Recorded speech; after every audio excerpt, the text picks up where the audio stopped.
Text. Is Peter there? Peter, good afternoon. Good afternoon, Joe. What's your second name, Peter? Cafolla. Peter Cafolla. Peter, you say that chess is better for the mind than crosswords or Scrabble. Well, yeah, for anybody that likes those kinds of challenging things for the mind. I mean, chess is the ultimate challenge. Why? Well, after 40 moves, there's more possible positions in chess than the amount of words ever spoken by the human race. So that'll give you some idea of the complexity.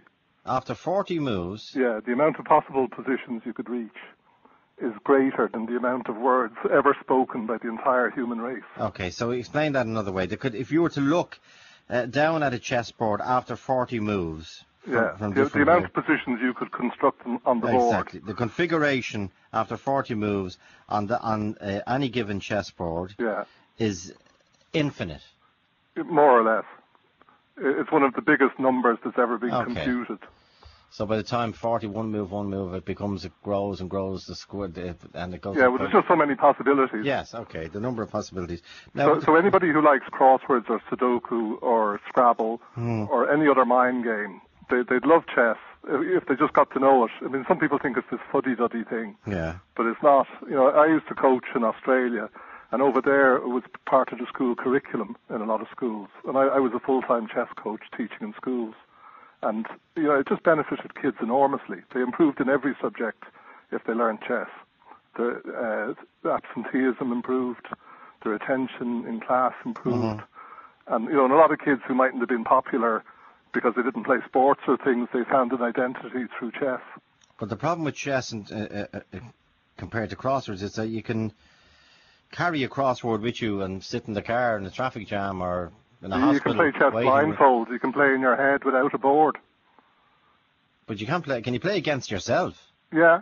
Well, you can do chess problems. There's a chess problem on the same page as the crosshair. That's right. Yeah. A guy called J.J. Walsh has been doing it for a donkey's years. So chess is gym for the mind. But it's been described as the gymnasium of the mind. Okay, stay there, Peter, because I have a challenger, John Ryan. John, good afternoon. Hi, Joe. Thanks very much for taking the call. You're in Wexford, but you're a Scrabble fanatic. That's right, yes. I'm a Scrabble absolute nutter. And do you do crosswords or play chess? I do. I play chess. I play Scrabble. I play Sudokus. I do crosswords. I do anything really. But for me, Scrabble has to be the ultimate.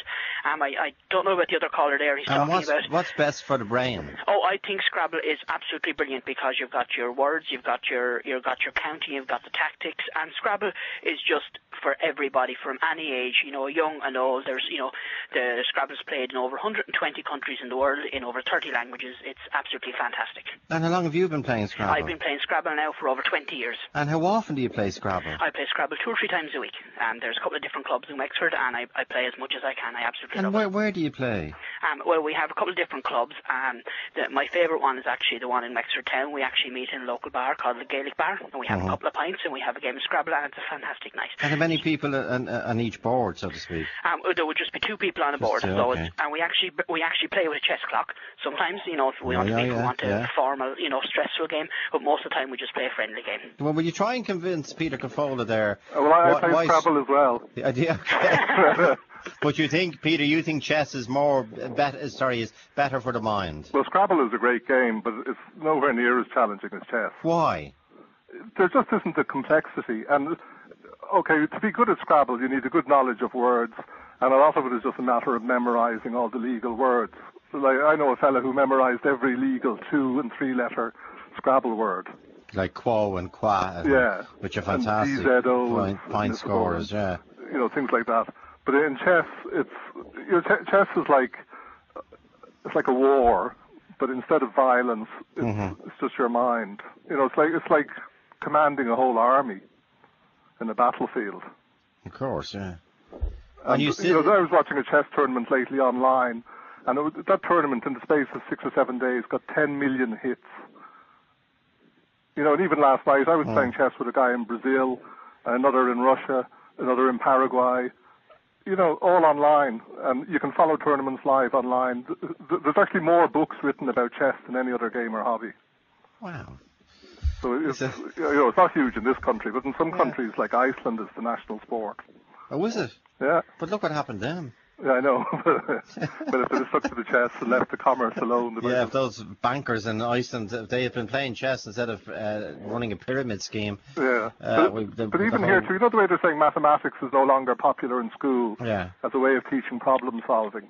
If they introduce chess to the schools, it's relatively inexpensive. All you need is a chessboard, costs a couple of euros. Yeah, yeah. And it really does teach children, problem solving skills and and concentration. And it's great fun. It's not the fuddy-duddy thing that people think, and it doesn't take hours. Sometimes we play games, you've only 2 minutes each on the clock to make all your moves. And a game of chess can be over in 5 minutes, 10 minutes. Yeah, well, some of the tournament games can last 7 hours, 8 hours. Yeah. But you can play a game that lasts 2-3 minutes. Yeah. I once played for 3 days without sleep. How did you do that?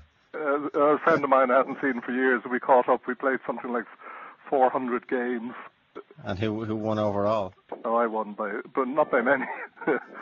We literally didn't sleep for nearly 3 days. Well, the All-Ireland Scrabble champion is on the line now. 51551 text. Kevin, good afternoon. Hello. Kevin McMahon. You live in Dublin. Is that right, Kevin? Yeah, that's right. And when did you become All-Ireland Scrabble champion? I've won it for the last 3 years now, and I'll be defending my title for the 4th time the weekend after this one. Congratulations. That's Thank fantastic. You. And what age are you, Kevin? I'm 24. And are you a student, or what do you do? I'm a student, yeah. Okay. And are you a student of languages? No, physics. Physics, okay. And when did you become interested in Scrabble, Kevin? Well, when I was about 12, I started watching Countdown and got a bit addicted, and all followed from there. And how often would you play?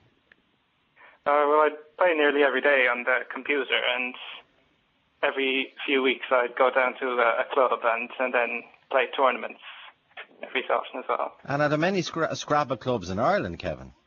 Not a huge number, no. But hopefully it'll get more popular with all the publicity at the moment. Okay, so you have a great way with words, and you went you represented Ireland at the World Scrabble Championships. Yes, in Malaysia last November. And how did you do?